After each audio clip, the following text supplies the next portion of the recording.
Hello everyone, एक बार फिर से आप सभी का हार्दिक स्वागत and warm welcome in this video guys. आज के वीडियो में हम आपके सामने डिस्कस करने वाले हैं चेन ऑफ इन्फेक्शन के बारे में। यस गाइज, संक्रमण की कुछ श्रृंखला के बारे में आपके सामने डिस्कस करा जाएगा कि चेन ऑफ इन्फेक्शन के बारे में बात करते हैं। गाइज, सबसे पहले अगर इन्फेक्शन की जो बिगिनिंग होती है वो कहीं ना कहीं एजेंट्स के थ्रू होती है, कहीं ना कहीं माइक्रो ऑर्गेनिज्म के थ्रू होती है। जब कोई माइक्रो ऑर्गेनिज्म बॉडी में एंटर करेगा, मल्टीप्लिकेशन करेगा और फिर क्या बनेगा, इन्फेक्शन होगा, राइट। तो बात करते हैं कि सबसे पहले चेन ऑफ इन्फेक्शन की अगर मैं बिगिनिंग की बात करें, शुरुआत की बात करें, तो वो हमारी होती है कहां से होती है? जर्म्स के थ्रू। मैं चाहे जर्म्स बोलूं या मैं आपके सामने माइक्रो ऑर्गेनिज्म बोलूं, दोनों एक ही कंडीशन है। और माइक्रो ऑर्गेनिज्म हमारे लिए क्या हो सकते हैं या हमारे लिए एजेंट हो सकते हैं। तो माइक्रो ऑर्गेनिज्म गाइज वो हमारे लिए बैक्टीरिया हो सकता है, वायरसेज हो सकते हैं, पैरासाइट्स हो सकते हैं और फंगल इन्फेक्शन भी हो सकता है, फंगल माइक्रो ऑर्गेनिज्म भी हो सकता है।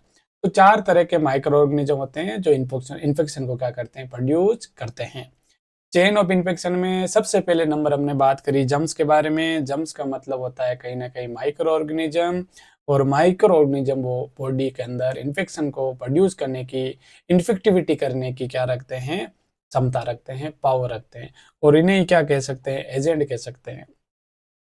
नंबर दो, चेन ऑफ इन्फेक्शन के अंदर हमारा नंबर दो नंबर स्टेप पे आता है वेयर जर्म्स लिव, यानी जो जर्म्स होते हैं वो कहाँ पर रहते हैं। ऑब्वियसली कि जब बॉडी के अंदर जर्म्स जाएंगे तो बॉडी एक होस्ट रहेगी और वहीं वो अपना मल्टीप्लिकेशन करेंगे।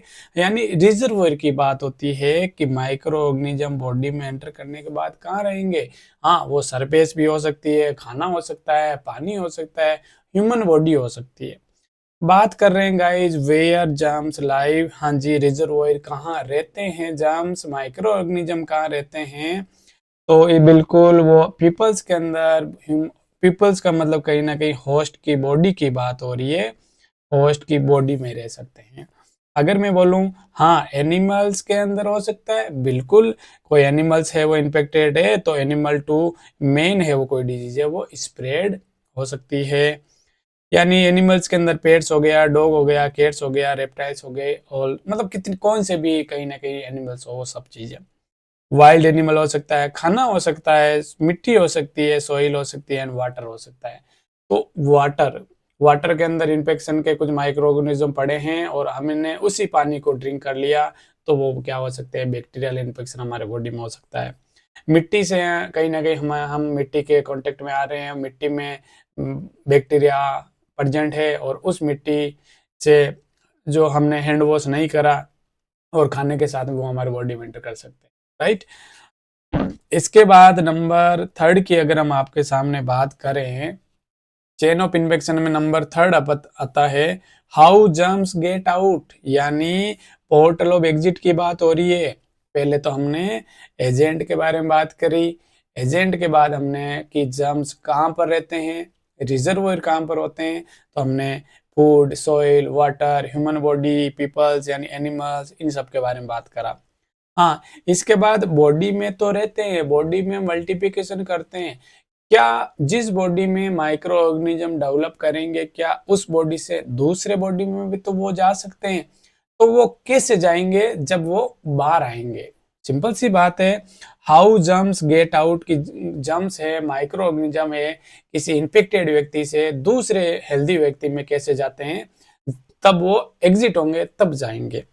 बात करते हैं हाँ माउथ के तरह हो सकता है। माउथ से मैं बात करूं, चलो कफिंग की बात करी हमने, हमने स्नीजिंग की बात करी, और हमने लाइक वोमिटिंग की बात करी, और हम कह सकते हैं सलाइवा के द्वारा वो बाहर आ सकते हैं, राइट। लार के द्वारा, कफ के द्वारा, स्नीजिंग के द्वारा, कट्स एंड स्किन के द्वारा। गाइज, बॉडी के ऊपर अगर कट्स लगा है, क्या उस कट्स के द्वारा भी कहीं ना कहीं माइक्रो ऑर्गेनिज्म में बॉडी में एग्जिट भी हो सकता है और एंट्री भी हो सकती है, बिल्कुल दोनों चीजें हो सकती है। बट अभी हम बात कर रहे हैं पोर्टल ऑफ एग्जिट के बारे में कि कोई भी माइक्रो ऑर्गेनिज्म किसी की बॉडी से कैसे एग्जिट होगा, क्योंकि एग्जिट होगा तभी तो कहीं ना कहीं दूसरे व्यक्ति को इन्फेक्टेड करेगा। हाँ, तो हमें ये चीज़ें ध्यान रखनी है कि हमें कैसे उसको प्रिवेंट करना होता है, क्योंकि हमें पोर्टल ऑफ एग्जिट पता है, तो तभी तो वहाँ पर हम वुंड केयर करेंगे, ताकि वो वुंड है वो स्टेरिलाइज कंडीशन रहे, डिसइंफेक्टेड रहे, ताकि दूसरे व्यक्ति में वो इन्फेक्शन ना हो और ना ही कहीं ना कहीं वुंड का इन्फेक्शन हो।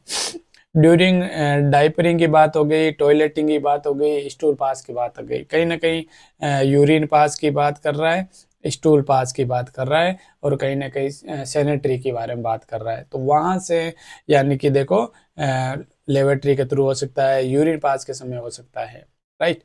अब जो मैं आपके सामने बात करता हूँ कि आगे प्रोग्रेसिवली होकर ये हमारा चेन ऑफ इन्फेक्शन हमारा जाता है नंबर 4 कंडीशन में। नंबर 4 की कंडीशन में अगर आपके सामने हम बात करें, germs get around means mode of transmission की बात कर रहे हैं। कैसे फैलेगा, कैसे जाएगा? हाँ, कांटेक्ट के थ्रू हो सकता है, वो आई कांटेक्ट हो, चाहे हैंड कांटेक्ट हो, चाहे मिट्टी का कांटेक्ट हो, चाहे खिलौना का कांटेक्ट हो। ड्रॉपलेट इन्फेक्शन बिल्कुल वो स्नीजिंग के थ्रू जा सकता है, वो वोमिटिंग के थ्रू जा सकता है, वो स्किन के कट के थ्रू जा सकता है। ऑल ओवर कहने का मतलब मोड ऑफ ट्रांसमिशन क्या होगा? मोड ऑफ ट्रांसमिशन की कोई भी माइक्रो ऑर्गेनिज्म किसी की बॉडी से एग्जिट करके एंटर कैसे करेगा, या वो सरफेस पे कर सकता है या किसी की दूसरी हेल्दी व्यक्ति बॉडी में जा सकता है, right. How germs get in, हाँ, मोड ऑफ ट्रांसमिशन तो हो गया कि कैसे जाएगा, बट मैं बात कर रहा हूँ एंट्री कहाँ से करेगा। जहां से निकला वहीं से एंट्री कर सकता है, बिल्कुल ऑब्वियसली माउथ के थ्रू आया तो माउथ में भी तो चीजें जा सकती है। यानी अगर नंबर फिफ्थ की नंबर अगर हम आपके सामने बात करें तो हमारे लिए क्या हो सकता है? बिल्कुल, how germs get in body में माइक्रो ऑर्गेनिज्म कैसे एंटर करेंगे, तो we can say portal of entry. कैसे एंट्री होगी? बिल्कुल माउथ के थ्रू, माउथ से आ रहा है तो माउथ के थ्रू भी जा भी सकता है, कट ऑफ द स्किन हो सकता है, आई हो सकता है ना। एंड मैं कह सकता हूँ कि वहां पर वुंड हो सकता है, राइट, ट्रोमा हो सकता है, चोट हो सकता है, इन्फेक्टेड हैंड से हो सकता है, यानी all over mouth cuts in the skin, यहाँ से एंट्री भी कर सकता है। इसके बाद नंबर 6 की बात आती है कि हम आपके सामने अगर हम बात करें next sick person, portal of entry हो गई। अगर किसी व्यक्ति का इम्यून सिस्टम वीक है, ऑलरेडी वो व्यक्ति किसी डिजीज से अफेक्टेड है, तो उनमें ज्यादा चांसेस होते हैं, और उसे अपन क्या बोलते हैं? ससेप्टिबल होस्ट बोलते हैं। क्या बोलते हैं? ससेप्टिबल ससेप्टिबल होस्ट बोलते हैं, यानी एक ससेप्टिबल रिस्की पेशेंट हम बोल सकते हैं। ससेप्टिबल होस्ट की बात करें तो अगला बीमार व्यक्ति वो छोटा बच्चा हो सकता है, वो चिल्ड्रन हो सकता है, एल्डरली हो सकता है, ओल्डर हो सकता है, वीक इम्यून सिस्टम हो सकता है, अनइम्यूनाइज्ड पीपल हो सकते हैं, और कोई भी हो सकता है, जरूरी नहीं है। डिपेंड करता है कि कौन सा माइक्रो ऑर्गेनिज्म के द्वारा व्यक्ति को इन्फेक्टेड करा गया है। उनकी पैथोजेनेसिटी पर, उनकी इन्फेक्टिविटी पर निर्भर करता है कि अगला व्यक्ति बीमार होगा या नहीं होगा। छोटे बच्चे, चिल्ड्रन, ओल्ड एज वाले ज्यादा चांस होते हैं, क्योंकि इम्यून सिस्टम वीक होता है।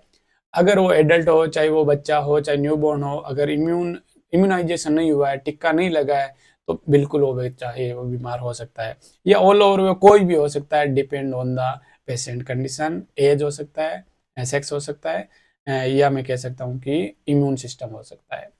Hope you understand guys. तो आज हमने आपके सामने चेन ऑफ इन्फेक्शन के बारे में बात करी।